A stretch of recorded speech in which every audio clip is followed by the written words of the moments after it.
Good morning, lovely humans of the internet. Today I'm going to be doing a day in a life slash vlog in the city featuring the all new iPhone 15 Pro. I'm going to be testing it to its limits, bringing it with me the entire day, using it for navigation, using it for photos, videos, testing out the performance and whatnot. I'm starting the day off with a full 100% battery charge, so I'm really curious to see how long it'll last. I'm going to be heading over to the train station right now, and then we're going to ride into Penn Station.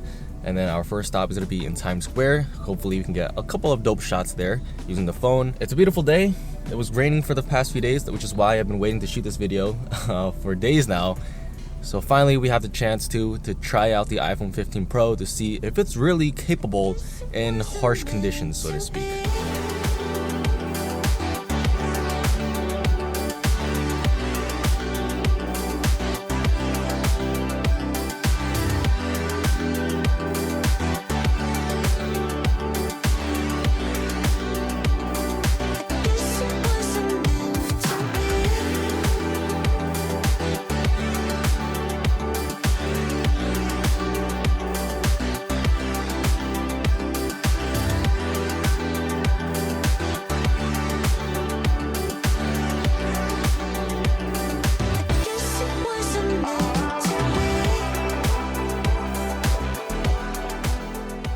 Alrighty guys, we have made it here to Penn Station in New York City. I'm not a big fan of it just because it's so busy all the time and I'm used to like that quiet neighborhood kind of energy.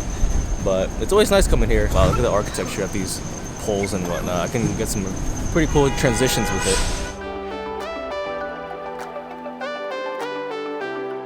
My primary focus with this review was to test out the new camera capabilities. And I gotta say, the new action button really made the user experience a lot smoother. With just a press of a button, I can access the camera without having to manually open it up.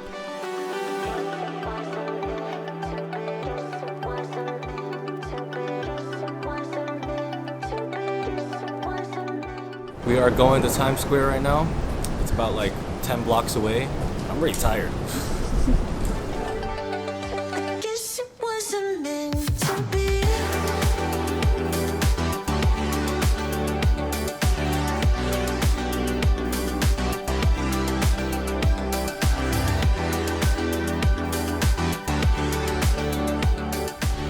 Alright guys, finally made it to Times Square, getting some clips and footage with the iPhone. There's so much going on, I can't even like focus on all these screens.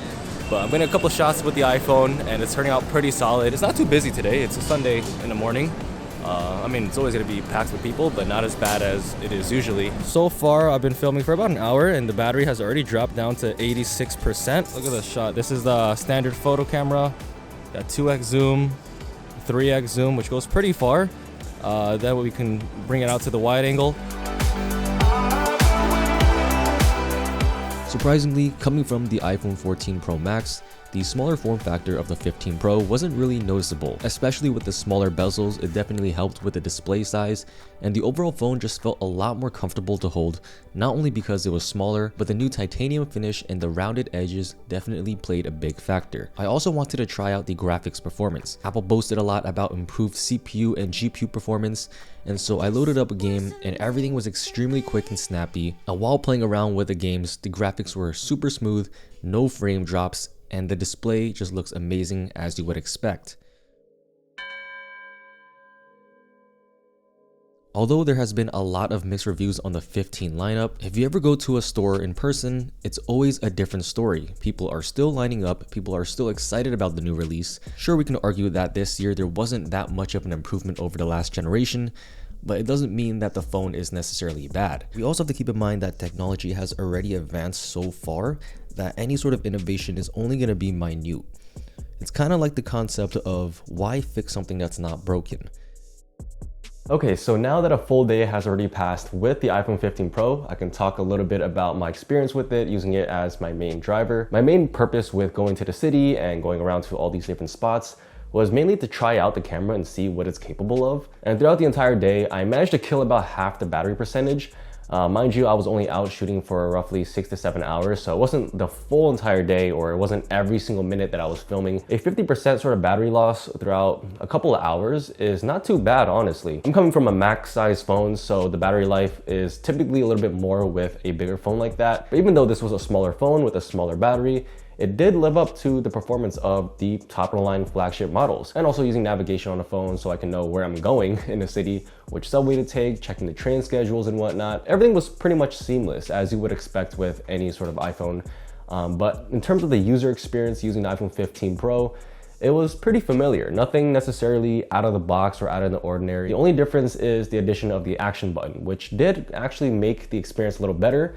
My main focus of the day, like I mentioned, was shooting footage with the iPhone. And so by programming the action button to the camera app, as you can see, just like that, it makes it a lot quicker to just open up the app instead of having to swipe or activate the camera. I found myself using this feature quite often, which is really nice because whatever you're doing that day, if you need to use a specific application or function, you can set it to that function for that day, or if another day you're doing something else, you can always change it up. And I actually got a comment the other day on my review video talking about if you can use the action button as a shutter, which you can. So if I just hold the action button to activate the camera, then if I press it as a single press, it'll activate the shutter. So it just makes everything a lot quicker. So if you want to grab a shot right away without having to load things up and navigate around, you just hold the button, boom, and press it one more time to take that photo. I gotta say, my feeling about the new phone is kind of neutral. Nothing necessarily stands out to me about it. If I were to describe this entire experience with one word, it would just be underwhelming. I know it's not necessarily something that you want to hear if you are someone in the market looking into the new iPhone 15 or 15 Pro, but if you are someone coming from a more recent generation phone, there's really not much of an upgrade for this to feel necessarily new. Now I know there's a lot of competitors out there, you know, with Android and whatnot that is significantly better spec-wise or features-wise. But within the Apple ecosystem, the iPhone 15 Pro is still their flagship model. And if you want to compare it apples to apples, every iPhone laid out, the 15 and the 15 Pro still will win in every single category. But overall, I gotta say that this phone has been quite solid. There was no complaints with it whatsoever. The performance is there, it's quick, it's snappy, it's fluid, the display is nice and sharp. You can check out all the other reviews that I did on this phone, either on Instagram or on my YouTube channel. But with that being said, hope you enjoyed this video. Make sure to drop a like and a comment below. If you are new to this channel, make sure to hit that subscribe button, as well as turning on the post notifications to see when I upload. And with that being said, I will see you in the next video. Peace.